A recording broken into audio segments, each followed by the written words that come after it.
On sort d'une représentation de Baga au Théâtre des Ateliers. Quelles sont tes impressions par rapport à cette représentation? Je me suis bien amusé. Oui. Je peux dire que j'ai pris des risques, un petit peu. Donc, quelquefois, j'ai été en danger sur le texte, parce que, je sais pas, quelquefois, en le disant vite ou en prenant des postures un peu acrobatiques sur le fauteuil ou des choses comme ça. Donc ça introduit de l'aléa dans le jeu, mais bon, en même temps, c'est un des plaisirs de l'acteur de ne pas être tout à fait dans les traces de la veille et d'amener un petit peu de l'imprévu. Alors, une question un peu cliché, qu'est-ce que ça fait de travailler avec son père?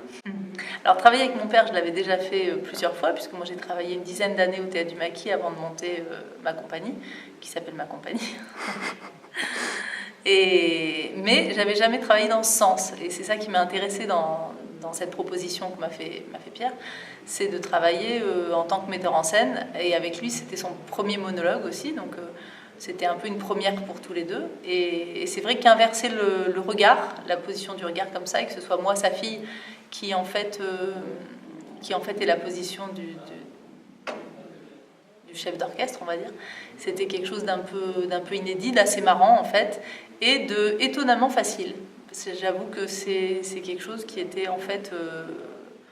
on aurait pu s'attendre, je sais pas, à des petites réticences ou des petites résistances, et en fait, du fait, je pense qu'on a changé de position l'un envers l'autre par rapport, ce qui est, psychanalytiquement, changer de position, c'est quand même intéressant.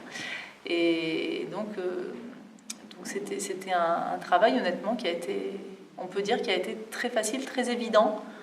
Et moi, j'ai eu un grand plaisir à découvrir cette écriture qui, par certains côtés, est aussi une écriture assez psychanalytique, puisqu'il y a vraiment un premier sens évident de ce roi fainéant, un peu tyrannique, mais dont on ne sait pas vraiment où il vit. Et puis, toute une espèce de réflexion un peu presque inconsciente, mais dans l'écriture qui se manifeste par des associations d'idées, par des choses, des coques à l'âne, mais qui n'en sont pas, et qui sont en fait tout à fait réfléchies et structurées.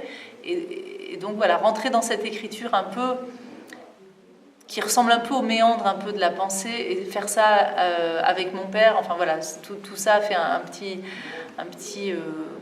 embrouillamini psychanalytique, mais qui a été tout à fait agréable et fluide, facile. Pourquoi ce texte-là? J'ai une longue histoire avec ce texte, je le connais depuis très très longtemps, j'en ai fait des lectures il y a 30 ans peut-être. Donc c'est un texte qui me touche beaucoup, même quand j'étais plus jeune, il me touchait. Bon, c'est un texte sur l'héritage, sur la trace qu'on laisse ou qu'on ne laisse pas.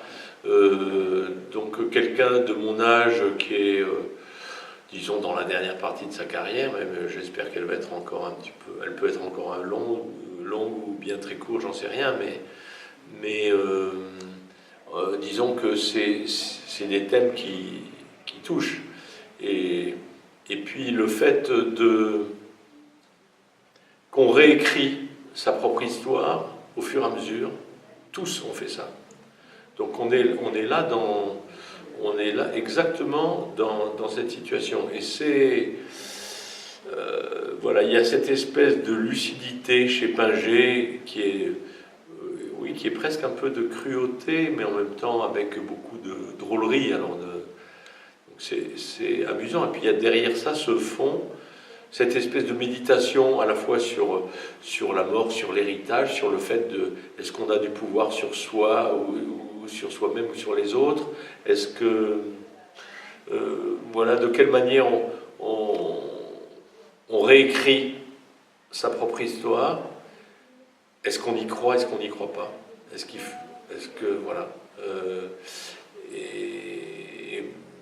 ce sont des thèmes qui nous concernent, à mon avis, enfin, qui concernent chacun de nous, je crois. Merci. On se retrouve demain à 18h, dimanche, et lundi à 20h30 au Théâtre des Ateliers. Exactement. À bientôt. Merci, Alexandre.